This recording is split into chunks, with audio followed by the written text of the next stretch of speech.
What is today's date? Today's date is December 17th, 2020. Time is 11:25 p.m. and welcome to Aisha's Journeys journal entry. Let's see if I can get more comfortable. Okay, so I've been thinking about doing this kind of entry for a while. What I call fear versus love. See, the problem with fear is fear can trump love any day. If you ever put in a situation where you love somebody, but if somebody threatens you or puts you in a position where the fear is stronger than love, you will turn on that person instantly, as if you never knew them. And love, on the other hand, can be the most whimsical.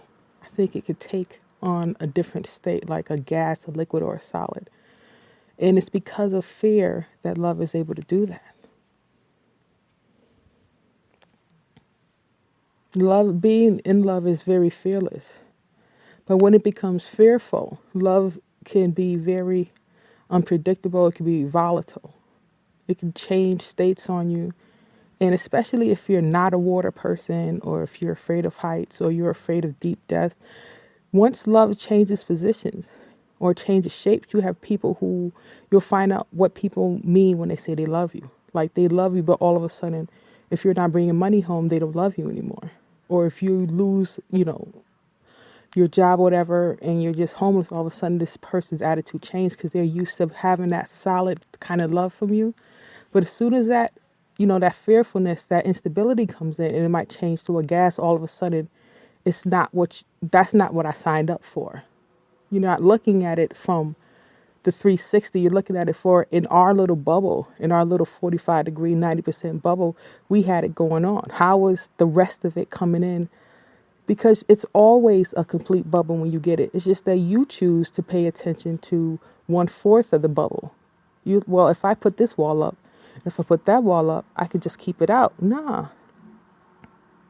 As living in an apartment that's been flooded almost twice, I could tell you walls are probably as good as the accident that happens above it, on the sides of it, and probably beneath it, to tell you the truth. And also today, it might have been today or yesterday, I was watching a Rickey Smiley video on YouTube, and he was going in on these preachers who were judging people based on church people who participate in secular activities. Like, he was going in, and it kind of it flicked on a light, because I'm sitting here thinking, I'm like, you know what, that's true. Because a lot of church people, when they they be at a church, they go straight. They're like the Bible black tyrant, and it's not anything on their end. It's just that they're scared of fragility. Like, for some people, if they don't stick to that lane 1,000%, if they get anywhere near that environment when there's no church around, it's like everything they worked for goes away. It's like that's the only stability they have. And it's just that fragility of being back in that environment is terrible. Like, they just feel like if they go over there, everything they prayed for is going to be corrupted or tainted in some way. So they tend to judge, or they lean on and judge people who they don't see how people can bounce back and forth from one place to another. Like, jump into secularity and then still be the leader of a church. Like, they just think that's impossible. And it's not. It's just that those cracks in their foundation. They're always patching themselves up.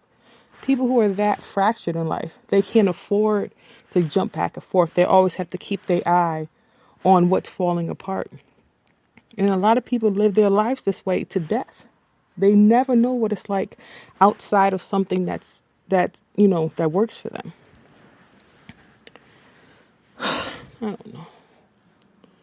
That's what I was thinking about today. Anything else I was thinking? Oh, yeah. So, I'm like, I'm trying to open up places in my heart that's been dormant for so long. And a lot of, it's easier if I would have kept dating or talking to guys. I had this one friend named John. I think he's homosexual, but I'm not going to tell him that. But anyway, John has his own way of coping with life. And mostly Out of the 14 years we talked on the phone, I've only physically been out with him 3 times. And it was in my car, and we just went out to eat and hung out. But even in that, even hanging out with him, it didn't break through those walls I put up to protect my heart on the inside. So I'm sitting here thinking, like, out of everything I've been through with boys, if they're not my friends, because either you're like a brother to me and I can be open with you, or it's like this other end that's like based on the videos I fantasized about when I was younger. Like, the fear in me wouldn't allow me to, like, how do I say it? I was just talking about it 2 seconds ago. The fear in me wouldn't allow me, I wasn't flexible at all. And then I was choosing guys based on who catered to the fear that I had in me. I don't even know if that makes sense. Nevertheless, I put up a bunch of walls around me. And I figure if I stay to what I know best, that'll protect me. And now I'm trying to let somebody in. And it's like I keep running into like this. It feels like an ulcer. Like this shouting match. Like this place where my guard is up and my siren's there. And I'm just like, I got this get the fuck out type of attitude. And that's not what I mean. But I'm so used to defending certain parts of myself. What the hell? My brother is crazy. Well, my twin brother is crazy. So, I went through that maybe a day or two ago. And now I'm, trying to, I'm laying down in it. And I'm figuring, like, you know what? If it comes out just like gas, I'm going to have to let it come out. So, I'm used to it being there. Because I don't have that far to go. I figure it's like that picture I have on my computer, the window screen, where it's like, there's 2 guys, they're both digging in a mine, and one guy just gives up and he walks away. And the other guy beneath him, he's a little bit further back, but you can see in his eyes that he's not stopping. And there's like a diamond mine, like not too far beneath the surface, and he's going to run right into it. And I think that's what I'm going to have to do. Because I've also been careful about, I've been obsessing with TikTok lately. And it's because the scrambleness of it, jumping from video to video, it's like 1 second it's like some crazy mom that like somebody I probably would have been best friends with in high school, like doing goofy stuff. I'm like, oh my God, I remember being friends with people like this. And then the next picture is like some wild fantasy I done dropped into. I'm like, Jesus, where did this come from? And then you go to the next video and it's like puppy heaven. You have pitties and bullies and they're just looking at the camera. It's just so cute. You just want to hug them and kiss on them. And I'm just like, oh, this is fun. But it's toxic too. Like I have to slow down because the toxicity level can be, especially if you find somebody you like on there, you're like, oh, I'm going to watch his videos every single day. Oh, you got to be careful. You're not the only one watching it every single day. And if you don't filter yourself, you'll build up something in your mind about a person that's not true. And then before you know it, you're tearing them down. I'm like, there's no need for that. It was like, it was just something you built up in your mind and you didn't have to. You got to learn how to enjoy things at a distance. And you also have to take into consideration, if it ever came up close, that you can still be personable with that person and not look at what they do on the side or in their professional life as, but you were this way on the computer and now you're not this way in real life. That's the difference. Anyway, I'm not going to talk about that anymore. I was going to read to you again today. I think it was chapter 5 from The War of Sonul. That particular chapter is about this, the Sarith Gar Guild, and I think it was about Haunted when Ithagel got overtaken by the Black Conch Spirit from Hain, but I don't think I'm going to talk about that today. What I am going to talk about is I got the review back. Let's just say it wasn't what I expected. The lady said, even though the idea behind the book was good, she likes how I empower women and talk about war and stuff. She said my delivery was poor and I have punctuation issues. And she said I need to have it professionally looked at. I was just like, in my head, I was like, I should be used to rejection by now. You know what I mean? Because I hyped it up in my head so much. I was like, it's going to come down like totally 90% of where it was. I was like, fuck. And then I was like, but you know what? A lot of people who wrote great things, they got rejected at first before somebody saw the true gem in it. I'm trying to take it with a grain of salt, but a part of me was like, I was saying to myself, they should be happy they only found 9 errors. Because I wrote that book in complete brokenness.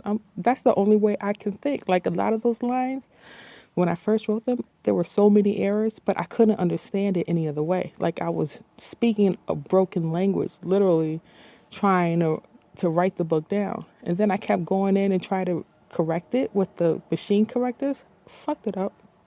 Anyway. And so I've been listening to Kendrick Lamar all day today. The song DNA, that's been getting me hyped lately. That song Poetic Justice almost had me in tears. And that song All of the Stars, it's like this tribute to like our African ancestry when we were like kings and queens and gods and just had all the money in the world. I was like getting hooked on that one today too.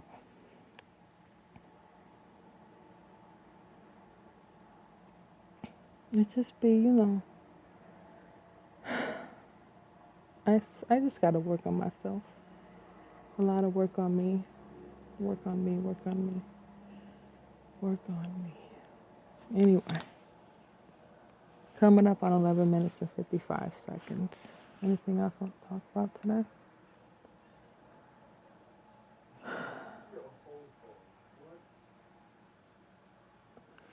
I don't know.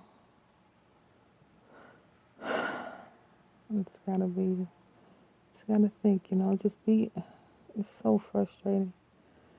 So I'm just not used to people coming in. I've had, the same rotation of people around me. I'm trying to bring somebody in and I got some real, guards at the door, I guess. That's not letting nobody in.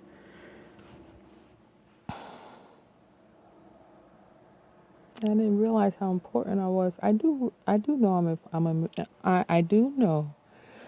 that I'm important, and I know I'm valuable, and I really got to understand that all the way. When you have something powerful about yourself, and you got to value and treasure that, you can't play it down, even if you're being humble, because if you're not careful, you could forget about it. And you'll let people misuse you because you're so used to being humble about things. There's certain valuable things you can't keep. You can't be humble about it. You just cannot be humble about it.